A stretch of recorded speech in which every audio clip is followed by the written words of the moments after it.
বহু পূর্বে পুরীতে অর্জুন মিশ্র নামে একজন পাণ্ডা ছিলেন।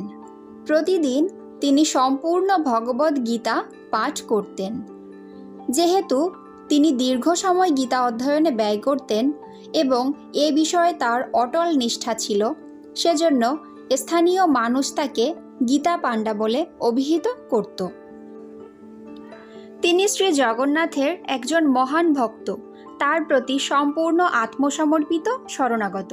যা কিছু ঘটত তাকে তিনি ভগবানের কৃপা অনুগ্রহ হিসাবে গ্রহণ করতেন। কোনো কিছুই গীতা পাণ্ডাকে প্রভাবিত করতে পারত না। অর্জুন মিশ্র ছিলেন অত্যন্ত দরিদ্র ব্রাহ্মণ।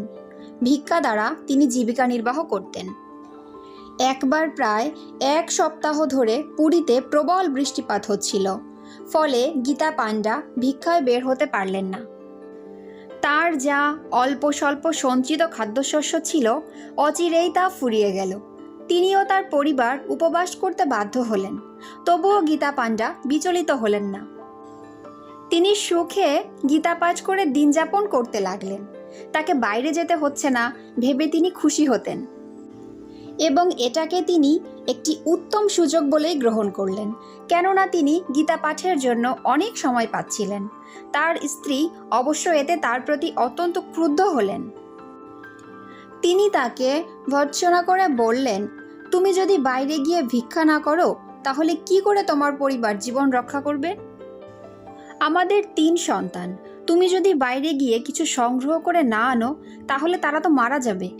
কিন্তু গীতা পাণ্ডা ছিলেন অবিচলিত। তিনি ভগবদ্ গীতা থেকে তাকে একটি শ্লোক দেখালেন। অনন্যশ্চিন্তয়ন্ত মাম যে জনা পর্যুপাসতে তেষাং নিত্যাভিযুক্তানাং যোগক্ষেমং বহামহং। অনন্য চিত্তে আমার চিন্তায় মগ্ন হয়ে যারা আমার উপাসনা করেন, আমি তাদের সমস্ত অভাব পূরণ করি এবং তাদের প্রাপ্ত বস্তুর সংরক্ষণ করি। কিন্তু তার স্বামীর এহেন আচরণে মিশ্রগৃহিণীর রাগ আরও বাড়ল। কয়েকদিন তিনি প্রতীক্ষা করলেন, কিন্তু তার পতিদেব কিছুই নিয়ে আসলেন না। কেবলই তিনি বলতে থাকলেন, আমরা যদি কেবল ভগবানের উপর নির্ভর করি তাহলে তিনি সবকিছুর তত্ত্বাবধান করবেন বলে স্বয়ং ভগবান বলেছেন।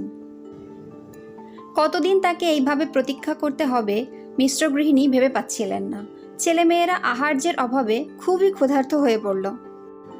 মিশ্রের স্ত্রী অত্যন্ত ক্রোধান্বিত হলেন। তার পতির হাত থেকে ভগবদ্গীতা নিয়ে তিনি ওই শ্লোকটি যেখানে উদ্ধৃত করা হয়েছিল সেখানে বের করলেন এবং শ্লোকের উপর দিয়ে 3টি রেখা টেনে শ্লোকটি কাটলেন। পরবর্তীতে ক্ষুধায় অবসন্ন হয়ে তিনিও তার সন্তানেরা নিদ্রামগ্ন হলেন। মিশ্রও বিশ্রাম গ্রহণ করলেন। কিছুক্ষণ পরই স্ত্রী দরজায় করাঘাতের শব্দ শুনতে পেলেন। তিনি শয্যা ত্যাগ করে দরজা খুললেন। 2 জন অত্যন্ত সুন্দর বালক সেখানে দাঁড়িয়েছিল। তারা তাদের সঙ্গে আহার্য প্রস্তুত করার জন্য বহুবিধ খাদ্য উপকরণ বহন করে নিয়ে এসেছিল। ব্রাহ্মণী এই 2 সুন্দর বালককে দেখে অত্যন্ত বিস্মিত হলেন। তাদের একজন ছিল শ্যামবর্ণ, অন্যজনের গায়ের রং ছিল দুগ্ধবর্ণ। কৃষ্ণবর্ণ বালকটি ব্রাহ্মণীকে বলল, দয়া করে এই খাদ্য সম্ভারগুলি নিন। গীতা পাণ্ডার কোনো মিত্র এগুলি প্রেরণ করেছেন। অনুগ্রহ করে এগুলি রান্না করুন এবং পূর্ণ পরিতৃপ্তি সহকারে ভোজন করুন।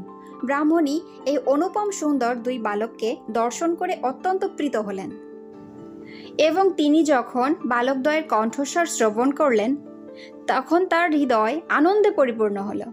তিনি তাদের প্রতি গভীর স্নেহপ্রীতি অনুভব করলেন। তিনি তাদের আহার্য প্রস্তুত করা পর্যন্ত অপেক্ষা করতে ও তাদের সঙ্গে ভোজন করতে অনুরোধ করলেন। কিন্তু বালকটি উত্তর দিলেন, হ্যাঁ, আপনিও আপনার স্বামীর সাথে প্রসাদ গ্রহণের জন্য আমাদেরও প্রবল ইচ্ছা ছিল, কিন্তু আমার জিহ্বা কেটে দেওয়া হয়েছে, সেজন্য আমি কিছুই আহার করতে পারছি না। এ কথা বলে বালক দুটি বিদায় নিল। গীতা পাণ্ডা, অর্জুন মিশ্রের স্ত্রী, সমস্ত ভোজ্যদ্রব্যগুলি ঘরে রেখে তাদের সৌভাগ্যের কথা তার স্বামীকে বলতে গেলেন।